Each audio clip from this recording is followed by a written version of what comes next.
মায়ের শূন্যতা যে কতটা গভীর তা মানুষের হৃদয়ে যেমন হাহাকার তোলে, তেমনি অবলা প্রাণীদের জগতেও তা এক বিষাদময় বাস্তব। জাপানের এক চিড়িয়াখানায় মাহারা এক ছোট্ট ম্যাকাও বানর ছানার গল্পটি ঠিক তেমনই বুক ফাটা বেদনার। জন্মের কিছুদিন পরেই মাকে হারিয়ে ছানাটি যখন গভীর একাকিত্ব আর বিষণ্ণতায় ডুবে যাচ্ছিল, এমনকি বন্ধ করে দিয়েছিল আহার নিদ্রা, তখন তার সেই নিঃশব্দ কান্না ছুঁয়ে যায় চিড়িয়াখানার পরিচর্যাকারীদের মন।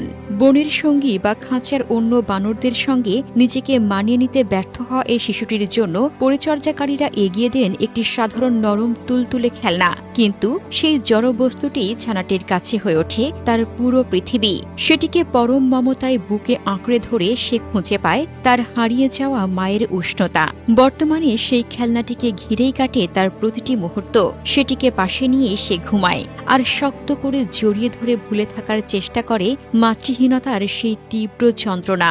ভাইরাল হওয়া এই দৃশ্যটি আমাদের আবারও মনে করিয়ে দেয় যে ভালোবাসা আর আশ্রয়ের তৃষ্ণা কোনো সীমানা মানে না, হোক তা মানুষ কিংবা বনের কোনো অবুঝ প্রাণী।